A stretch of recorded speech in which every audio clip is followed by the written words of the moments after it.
যত বিষ বিকাশ রঞ্জনের বিরুদ্ধে। বিকাশ রঞ্জন এই শিক্ষকদের চাকরিতে বহাল করবার জন্য সে লড়ে যাচ্ছে প্রাণ দিয়ে। পার্থ চ্যাটার্জি জামিন পাচ্ছে, কেন পাচ্ছে না? তার বান্ধবীর খাটের তলায় 50 লোকের ওপরে টাকা পাওয়া গেছে, সে তো টিভি দেখিয়েছে। টাকাটা তো ভূতে রাখেনি, কেউ না কেউ রেখেছে।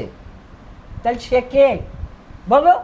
মমতা ব্যানার্জি বলছে আমি তো কেস লড়ছি সুপ্রিম কোর্টে। সে তো যখন এই লড়াই কবে থেকে হচ্ছে, কত বছর ধরে এই লড়াই চলছে, এখন কেন সুপ্রিম কোর্টে? আর ওএমআর শিট আগে ছিল 5 বছর রাখতে হতো। আচ্ছা, ওরা আইনটা পরিবর্তন করে 1 বছর করলো, পুড়িয়ে দিল। টাকা সমস্ত হয়েছে লাখ লাখ টাকার। তো লাখ লাখ টাকাটা দিয়ে চাকরি পেয়েছে, চাকরি কিনেছে। দোষ কার? তুমি বলো, এবার তুমি বলো।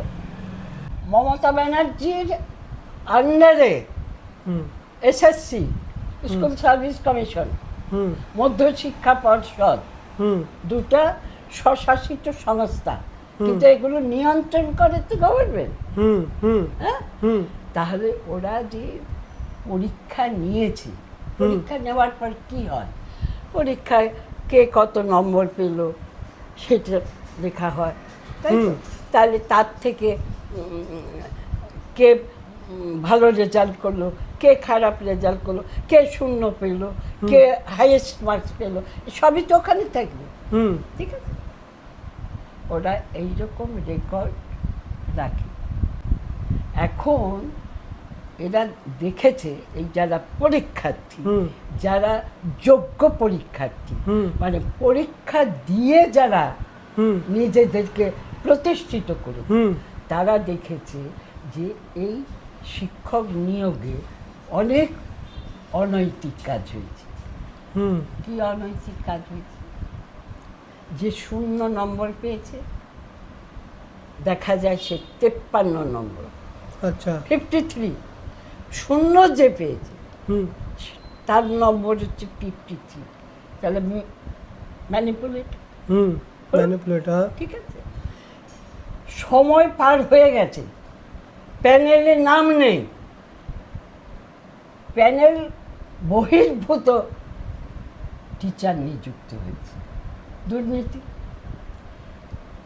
তারপরে এদেরকে তোমার যখন এই প্যানেলের বাইরে ঢোকানো হয়েছে, সেটা কথা নয়। ঠিক আছে, আর এই সমস্ত হয়েছে লাখ লাখ টাকার।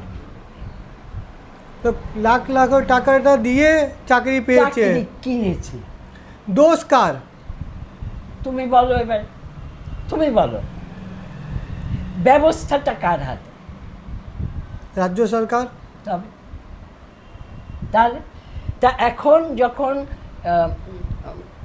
এরা কোর্টে কেস করলো, কোর্ট থেকে এসএসসিকে বলছে তোমরা আমাদের তালিকা দাও, কারা যোগ্য কারা অযোগ্য, এই ভাগটা করে আমাদের কাছে দাও, তাহলে আমরা পারি যোগ্যদের চাকরি, যারা অযোগ্য তারা চাকরিতে থাকতে পারবে না। কিন্তু ওরা এই তালিকা 3 বার 4 বার হাইকোর্টে, সুপ্রিম কোর্টে, কোথাও ওরা এই ভাগটা করে দেয়। ওরা এই যে ওএমআর শিট আগে ছিল 5 বছর রাখতে হতো। আচ্ছা, ওরা আইনটা পরিবর্তন করে 1 বছর করলো, পুড়িয়ে দিল, এবং তার স্ক্যান রিপোর্টটা পর্যন্ত রাখে। তো ভুল রাজ্য সরকার। টাকা কিন্তু মমতা ব্যানার্জি বলছে আমি তো কেস লড়ছি সুপ্রিম কোর্টে। সে তো যখন এই লড়াই কবে থেকে হচ্ছে, কত বছর ধরে এই লড়াই চলছে, এখন কেন সুপ্রিম কোর্টে? আগে করেনি কেন? তা সুপ্রিম কোর্টে করলে, সুপ্রিম কোর্ট তো কিছু আইনের মধ্য দিয়ে তার কাজ করতে হবে। তাহলে সে যে ডাটাটা চাইছে সেই ডাটাটা তুমি দিচ্ছ না কেন? সেটা দিলেই তো সব ফয়সলা হয়ে যায়। এই হচ্ছে জাগলারি। মমতা ব্যানার্জি তো খুব জাগলারি করতে পারে। কি বলো? তো মমতা ব্যানার্জি পুরো ভুলভাল কথা করছেন। অবশ্যই মিথ্যে বলছি, বহুত মিথ্যে বলছি।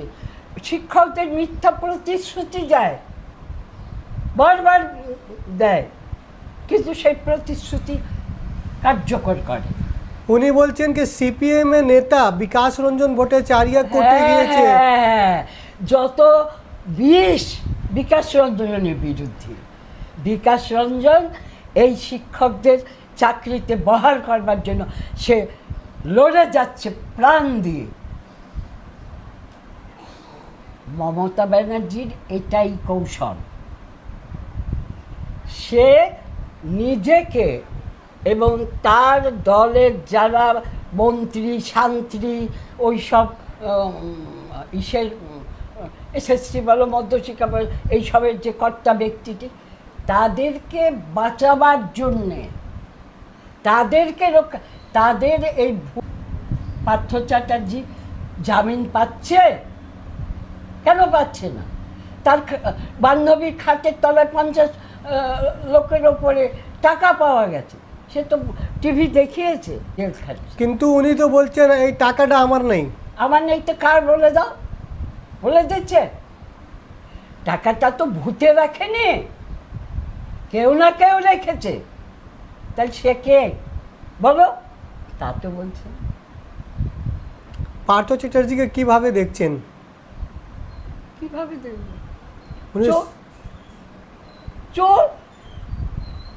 এই পুরো পুরো এই শিক্ষা দুর্নীতি, এই পুরো ব্যবস্থাটা পার্থ চ্যাটার্জির নেতৃত্বে হয়েছে। তিনি ভগবান না, রক্ত মাংসের মানুষ,